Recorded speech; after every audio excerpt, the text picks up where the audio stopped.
então 1 Coríntios, capítulo 8, essa manhã, e nós vamos falar a respeito de liberdade cristã.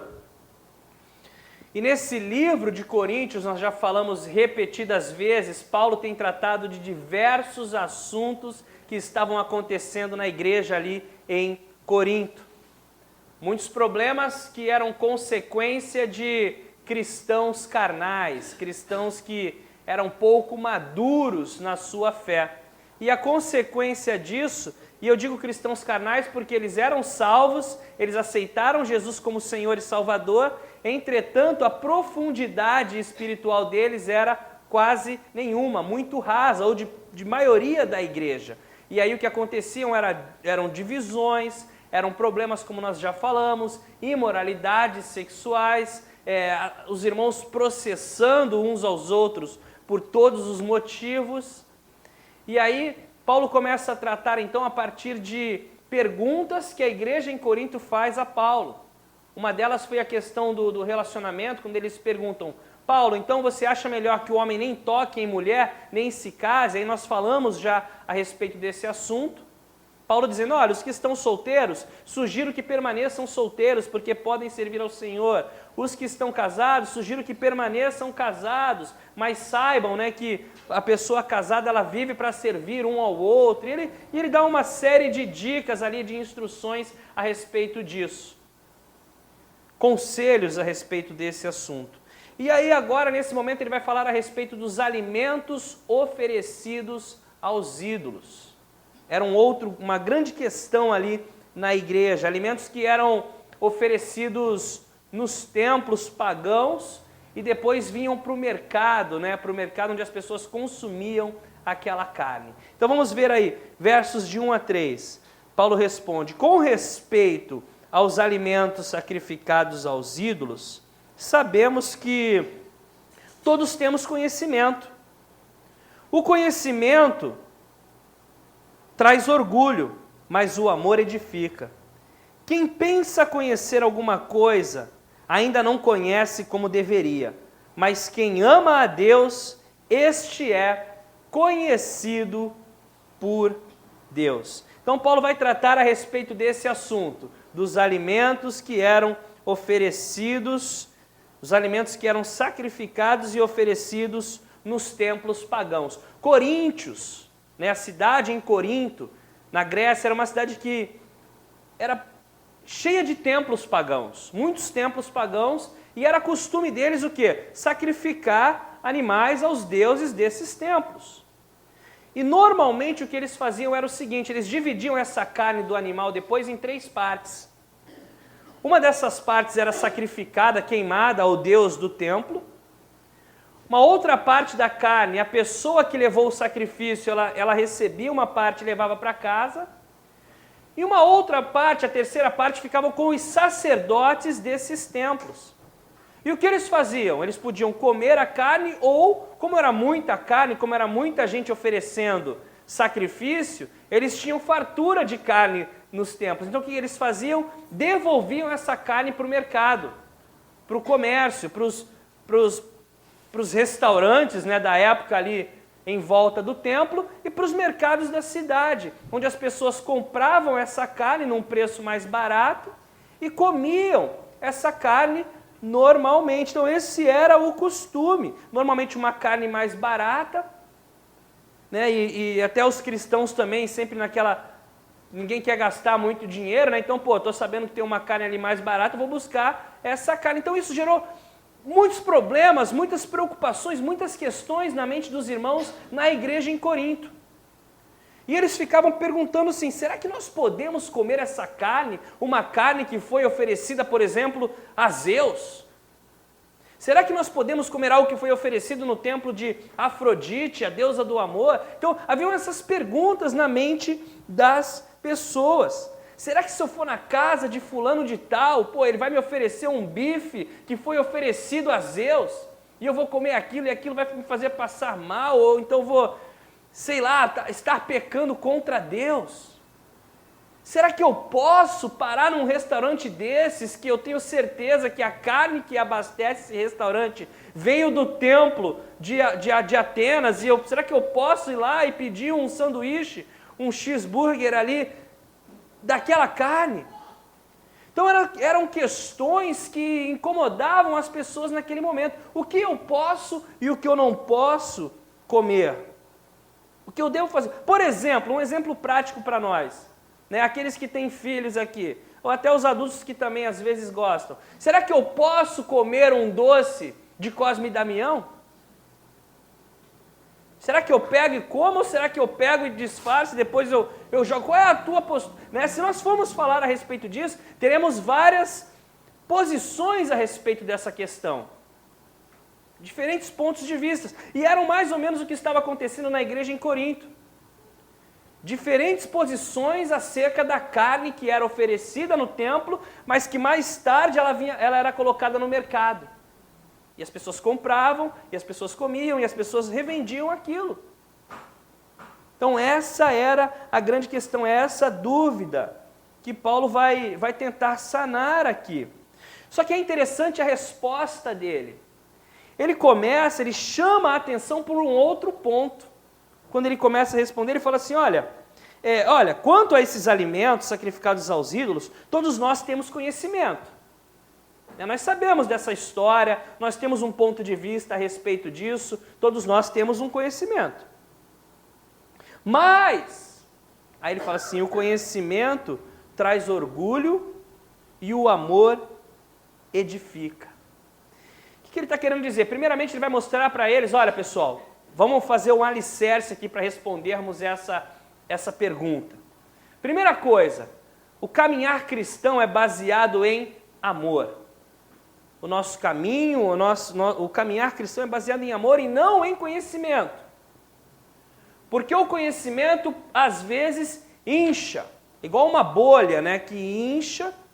Mas aí ele fala assim, é o amor que edifica, é o amor que constrói, é o amor que fortalece. Conhecimento em si não é mal, mas nesse ponto, nesse momento, na maneira que estava sendo aplicado e vivido, era prejudicial à igreja e os irmãos em Corinto. E Paulo fala, olha, o amor é que edifica. Então destaquem aí a importância do amor. E, por exemplo, né, imagina você numa situação assim, você está perdido lá numa floresta, quem que você quer do teu lado? É uma pessoa que é formada lá, que tem todas as qualificações acadêmicas, ou um nativo que conhece aquela mata, que sabe como fazer um fogo, como limpar uma caça? Você vai querer um nativo, porque você sabe que aquele conhecimento, para aquele momento, não vai agregar em nada na tua vida. Então, é mais ou menos isso que ele está querendo dizer. E é até interessante, né? Porque depois ele fala assim, ó, quem pensa conhecer alguma coisa, ainda não conhece como deveria. Por exemplo, pensa na sua área. My friend aqui, que é doutor experiente, muitos anos de direito.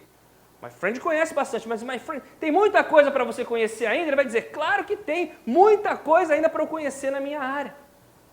E cada um de nós aqui nas nossas áreas, ainda que você conheça muita coisa, você vai ver que tem muita coisa ainda para você conhecer. Então, aquele que pensa que conhece, sabe que ainda não conhece nada. Tem gente que, né, sabe tudo a respeito de filho, de criar filho, educação de filho, até que tem um filho. Aí fica doidinho, não sabe nem por onde começar. Desespera. Aí o amigo mais próximo ri, a avó dá risada. Mas tá vendo? Porque a gente pensa que sabe sobre as coisas, mas quando a gente vai ver, a gente não sabe. E é isso que ele está querendo dizer, olha, o conhecimento incha, o conhecimento traz orgulho, mas é o amor que edifica, e é por essa linha que nós vamos caminhar, é por essa linha que nós vamos seguir, a linha do amor, porque aquele que pensa conhecer algo, nada sabe. Mas quem ama a Deus, esse é conhecido por Deus. E esse é um conhecimento bom, né? De que nós amamos a Deus, de que nós sabemos que o Senhor nos ama, que o Senhor nos conhece, que o Senhor cuida das nossas vidas. E aí ele fala assim, então vamos lá, já que a gente tem um conhecimento, ele fala no verso 4, portanto, em relação ao alimento sacrificado aos ídolos, sabemos que o ídolo não significa nada no mundo, e que só existe um Deus. Pois mesmo que haja os chamados deuses, quer no céu, quer na terra, como de fato há muitos deuses e muitos senhores, para nós, porém, há um único Deus, o Pai de quem vêm todas as coisas e para quem vivemos, e um só Senhor, Jesus Cristo, por meio de quem vieram todas as coisas e por meio de quem vivemos. Então ele fala, olha, o entendimento de muitos era esse, né, sobre o assunto, o entendimento de que, existe um único Deus. Esses deuses aí, na verdade, não são deuses, são falsos deuses. Existe apenas um Deus verdadeiro. Então, com esse conhecimento, a pessoa ia e ela comia o alimento. Ela entrava num restaurante perto de próximo ao templo, que ela sabia de onde vinha a carne, e ela não se sentia... Aquilo não a fazia tropeçar na sua fé, naquilo que ela acreditava.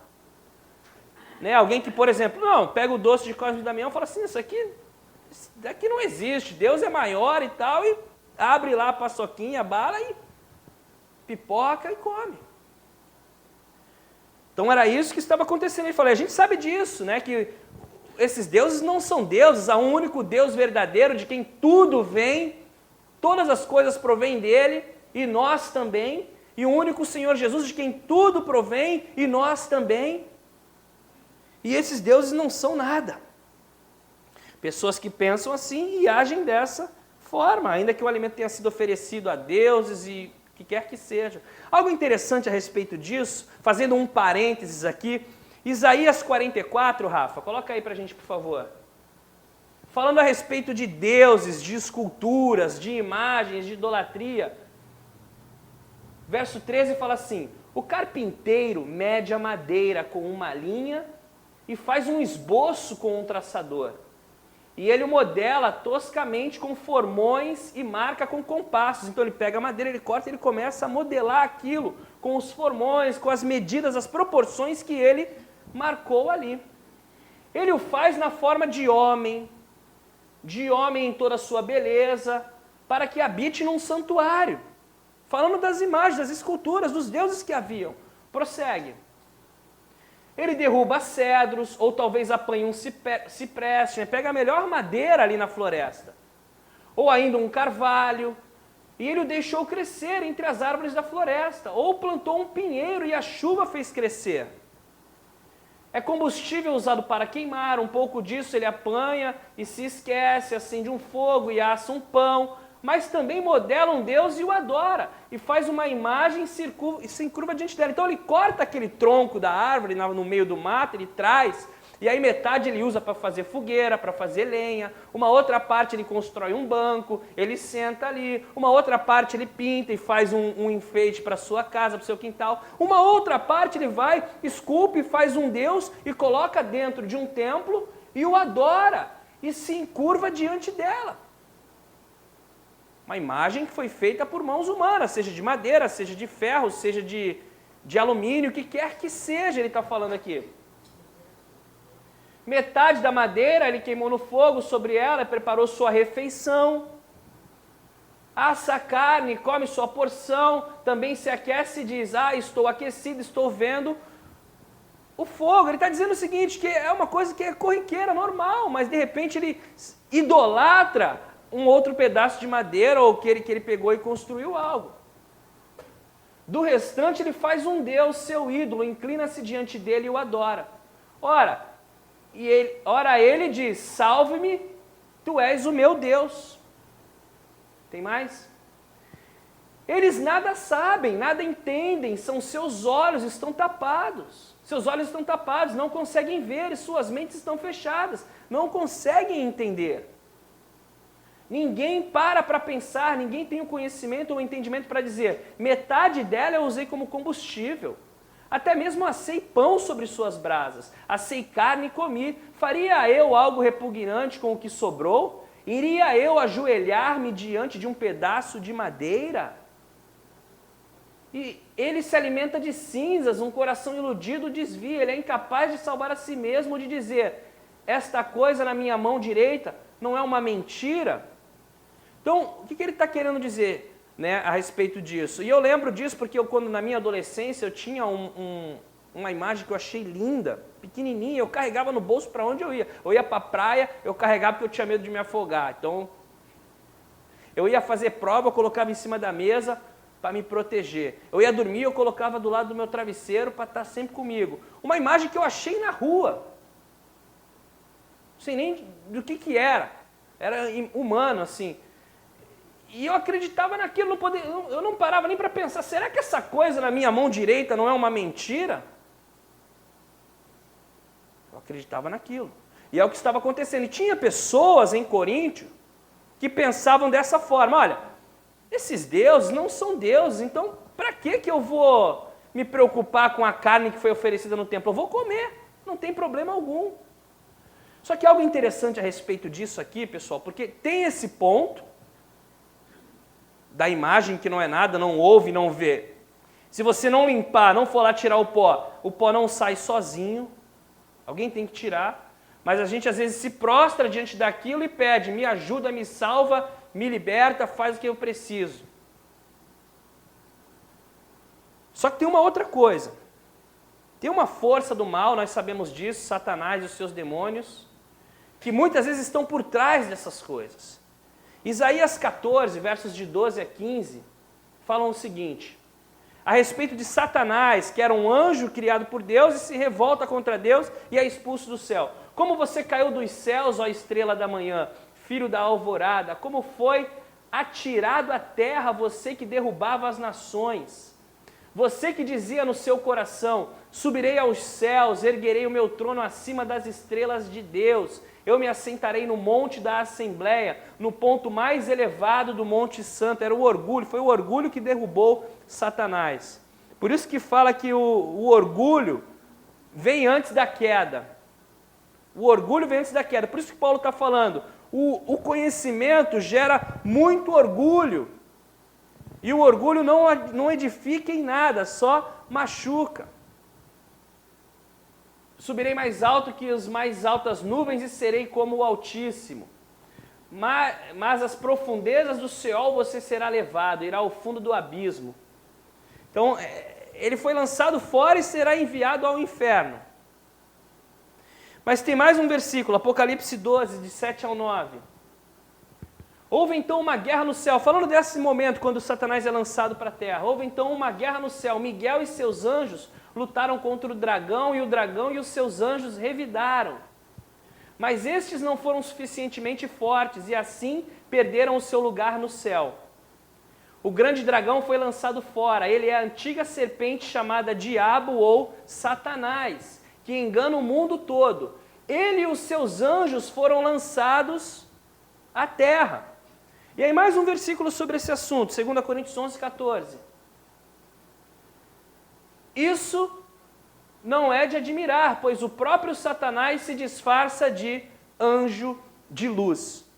Então, por um lado existem os deuses feitos por mãos humanas, do outro lado existe Satanás e os seus demônios que se rebelaram contra Deus e foram expulsos do céu e estão na terra, os anjos caídos, e tem essa movimentação que é diferente do nosso plano. E eles se juntam.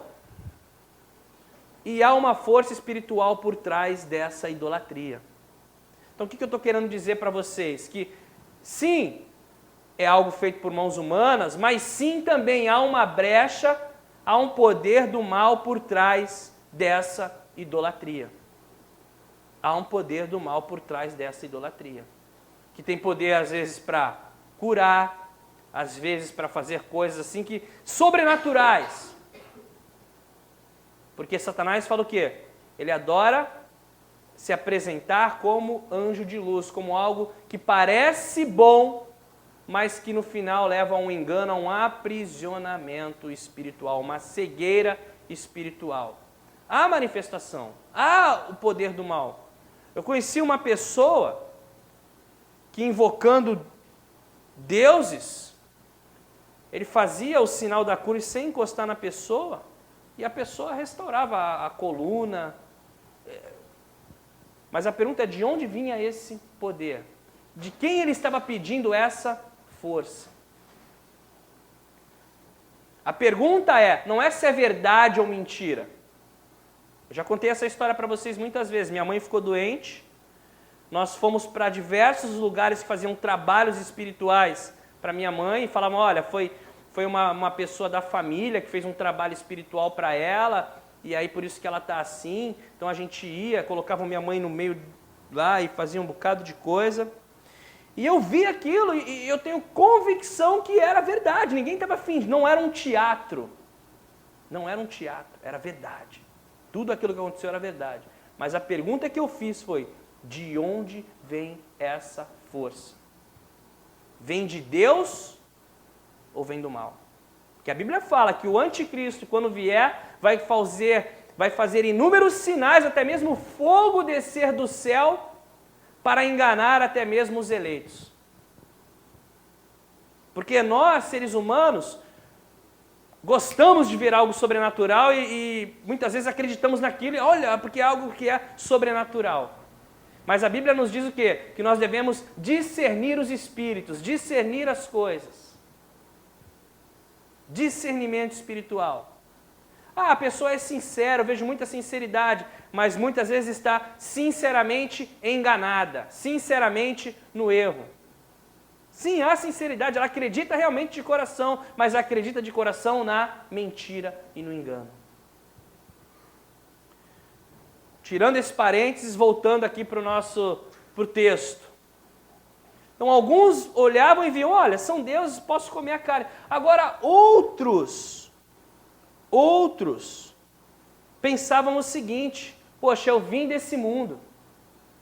Antes de eu conhecer a Cristo, eu frequentava um templo desses, onde haviam esses sacrifícios, e eu sei o mal que isso fazia para as pessoas, eu sei o mal que isso fazia para mim, então eu, de forma alguma, vou comer uma carne dessa aí que é encontrada no mercado, que eu sei a procedência. Então essa pessoa também tinha que ser o quê? Respeitada. Então dentro da igreja, alguns comiam, outros não comiam. Uns aceitavam, outros não aceitavam, e cada um tinha a sua explicação. Mas Paulo fala assim: olha gente, conhecimento todo mundo tem, mas o conhecimento incha. É o amor que constrói, é o amor que edifica. E nós sabemos disso. Quando você vai... Eu não sei a procedência de... Você vai parar num restaurante, você não sabe a procedência. Você entra num restaurante, você vê lá, tem um bocado, às vezes, de altares, o restaurante ali oferecido para que ele tenha prosperidade, mas você não sai do restaurante porque você viu alguma coisa ali. Você entra, você vai lá, você come, tudo bem. Só que você ora a Deus, você não ora a Deus por costume. Senhor, obrigado por esse alimento em nome de Jesus, amém. Não, você ora... primeiramente, agradecendo a Deus pelo privilégio, pela provisão que Ele te dá para você comer, e depois você ora consagrando aquilo que você vai comer a Deus, porque você não sabe de onde veio, às vezes nem quer nem saber. Está ali no restaurante, você ora: Senhor, abençoa essa comida, em nome de Jesus, que seja bom, que ela cumpra o seu propósito no meu corpo, que é fortalecer o corpo. E você vai e come. Então, alguns têm esse conhecimento, outros não. Alguns aceitavam comer, outros não aceitavam comer. E aí o que estava acontecendo? Aqueles que aceitavam comer estavam olhando para aqueles que não aceitavam comer, dizendo assim: poxa, você não conhece nada da palavra. Você não entende nada de liberdade cristã. Você poderia comer isso tranquilamente. Vou te dar uma aula a respeito desse assunto. E aquilo foi criando um problema dentro da igreja. Olha o que ele fala no verso 7. Contudo, nem todos têm esse conhecimento.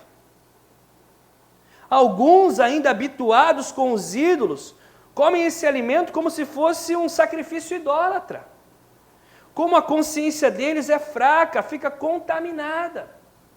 Então, alguns que vieram desse mundo, que se converteram a Cristo, para eles comer aquela carne era algo assim, eu não posso. Eu estou pecando contra Deus, estou fazendo algo errado, isso foi oferecido aos ídolos. E Paulo está falando, olha, nem todo mundo pensa como vocês estão pensando. Tem gente que tropeça se comer uma carne dessa que foi oferecida no templo ou comprada no mercado, sabendo que veio de um sacrifício. Viveram aquilo, vieram daquilo, sacrificavam aqueles deuses, eram escravos daquilo. Suas vidas foram quase destruídas por causa dessa adoração. E Paulo fala algo interessante, né? Os que não comem têm a consciência fraca, por não conseguirem comer aquilo porque acham que foi algo oferecido aos deuses. E os outros que comem aquilo seriam os de consciência forte, têm um entendimento, comem tranquilamente, não tropeçam aqui. Justamente aí que estava o problema. Porque se você tem consciência forte sobre um assunto, você não pode usar a tua liberdade para fazer o teu irmão tropeçar. E saibam disso, às vezes nós temos uma consciência forte sobre um assunto e fraca sobre o outro. Deixa eu só continuar, só vou perder o raciocínio. Tá. E você vai ter a consciência forte sobre um assunto, fraco sobre outro, e às vezes a gente vai se encontrar ali. Então você tem que respeitar o limite do outro para que você também seja respeitado. E ali estava o problema. Por isso que Paulo está falando, olha, o conhecimento gera orgulho. As pessoas estavam se achando cristãos superiores. E aí ele fala assim, no verso 8, a comida, porém, não nos torna aceitáveis diante de Deus. Bem claro isso. Não seremos piores se não comermos, nem melhores se comermos. Então quem come a comida não é melhor, quem não come também não tem. Isso não interfere na tua caminhada com Deus. A comida não nos torna mais aceitáveis a Deus. A pessoa não é mais espiritual se ela come ou deixa de comer algo. A pessoa é espiritual se ela lê a palavra, se ela ora e se ela vive a palavra. Aí ela é uma pessoa espiritual. Agora, se ela come, se ela não come, se ela veste, se ela não veste, isso aí já é uma outra situação. Isso aí vai mostrar se ela está caminhando em amor ou se ela está caminhando em orgulho.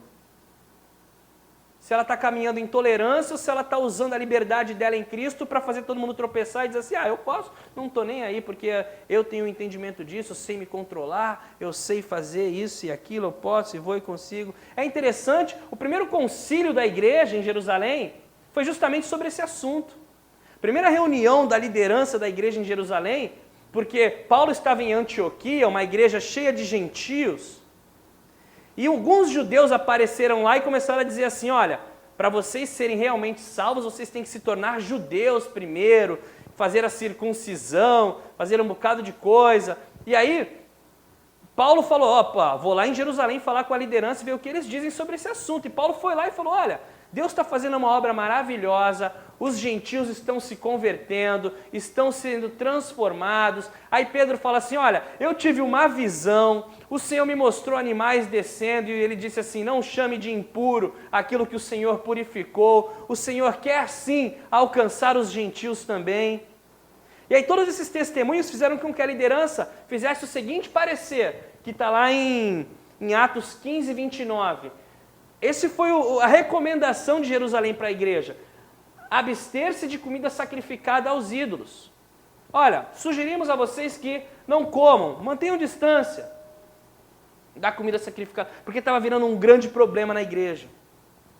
Do sangue, não bebe sangue, não come comida com carne com sangue, de animais estrangulados e da imoralidade sexual. Vocês farão bem em evitar essas coisas e que tudo lhes vá bem. Então esse foi o conselho da igreja de Jerusalém para a igreja em Antioquia. Por amor ao próximo. Às vezes você tem uma liberdade de algo, mas por amor ao outro você vai se conter. Você vai se conter. E aí o verso 9, continuando aqui, contudo, tenham cuidado para que o exercício da liberdade de vocês não se torne uma pedra de tropeço para os fracos. Vocês têm liberdade. Você presta atenção que Paulo ele não condenou quem estava comendo. Ele condenou a maneira, ele condenou a forma, ele condenou o que estava acontecendo ao redor, a consequência daquilo. Pois se alguém tem a consciência fraca, vir você que tem conhecimento comer num templo de ídolos, você sabe, não, templo de ídolo, mas é um ídolo que foi feito pelo escultor tal, até sei. Para mim não me faz tropeçar, mas se alguém vê você comendo lá, não será induzido a comer o que foi sacrificado ao ídolo, para aquela pessoa, aquela carne foi oferecida. Ela tropeça com aquilo. Assim, o irmão fraco, esse irmão fraco por quem Cristo morreu, é destruído por causa do conhecimento que você tem. Ele já traz logo um porquê Cristo morreu ali, para a pessoa ficar bem atenta, né? Olha, eu não posso, através da minha liberdade, fazer um irmão que Cristo morreu por ele, tropeçar. Não é legal. E ele é destruído por causa do conhecimento que você tem. Eu tenho conhecimento, eu estou no meu direito, eu estou com tudo aquilo, mas eu não me preocupo com o meu próximo, ferindo a consciência fraca deles. Peca contra Cristo. Portanto, se aquilo que eu como leva o meu irmão a pecar, nunca mais comerei carne para não fazer o meu irmão tropeçar. Imagina se eu chego aqui, tem uma pracinha super movimentada, né? E eu chego ali, pô, quer saber? Eu vou parar ali um sábado à noite para tomar um chopp. Alguns chopps. A minha consciência é fraca quanto a isso, tá? Já vou até abrir. Então, fraca, então o que significa? Eu não bebo. Entretanto, a palavra de Deus diz o quê? Não vos embriagueis. Alguns vão dizer assim, olha, o próprio Senhor Jesus transformou a água em vinho. Jesus bebeu vinho. Não é o que entra no corpo do homem que faz o homem tropeçar, mas sim o que sai dele que faz com que tropece. Eu sei me controlar, eu sei que eu posso 1, 2, 3, 4 copinhos, depois eu paro, porque a partir dali eu posso começar a... Eu não, para mim eu sou mente fraca nesse assunto, mas digamos que não fosse, e que eu parasse ali, e começasse a tomar um chopp, 2, tal, bater papo no meio de todo mundo, tranquilo. E viesse um irmão daqui do bairro, que começou a vir para a igreja, que foi liberto de um vício de alcoolismo, por exemplo. O cara bebia, o casamento dele acabou, foi para a igreja por causa disso, senão não ia, já estava sem a mulher, sem os filhos, sem nada, no fundo do poço, por consequência da bebida, e aí ele vem para a igreja. Aí alguém aqui evangeliza ele, a irmã Celeste evangeliza ele. Celeste e Silviarides discipulam ele, começam a discipular ele. E começa a pensar, pô, vou recuperar minha família, recuperar minha esposa, recuperar meus filhos. Aí ele está passando aqui e vê lá o pastor Alexandre. Aí ele, e aí, chega aí. O pastor Alexandre pede um chopp, 2, tal, tranquilo, falando. E ele vai falar assim, caramba, isso aqui quase acabou com a minha vida. Na minha liberdade, eu estava tranquilo. Sem condenação, sem problema algum, tranquilo diante de Deus, a minha salvação está garantida. Mas aquele irmão toma uma comigo ali, depois toma outra, eu vou embora. Aí ele vai embora, aí ele passa na frente do bar que ele costumava ficar, aí ele para, aí ele toma uma pinga, toma 2, daqui a pouco ele volta e ele tropeça, e ele fica com peso na consciência diante de Deus, porque ele me viu em minha liberdade cristã. E eu faço meu irmão tropeçar. Então Paulo fala assim, quando você peca contra os seus irmãos dessa maneira, ferindo a consciência fraca deles, peca contra Cristo.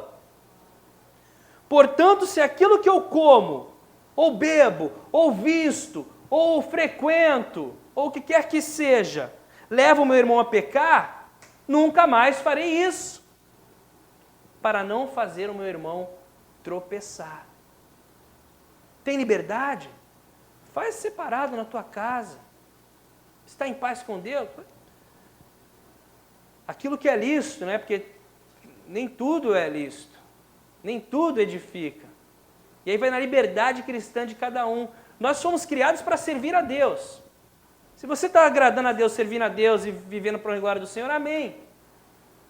Mas eu não quero fazer o meu irmão tropeçar por causa da minha liberdade. Eu abro mão da minha liberdade. É isso que Paulo está ensinando aos Coríntios. Pessoal, se você tem conhecimento e tal, mas o teu conhecimento, o teu entendimento, eu ia falar para esse irmão, eu falei, irmão, Jesus transformou a água em vinho. A palavra de Deus diz, não vos embriagueis, mas eu sei o meu limite. Mas ele ia falar, para mim não deu. E aquele dia quando eu saí, é uma situação só para ilustrar o que está acontecendo a respeito da nossa liberdade. Porque eu não quero fazer um irmão que Cristo morreu por ele tropeçar. Eu entendo, eu sei, eu posso. Tranquilo. Tranquilo.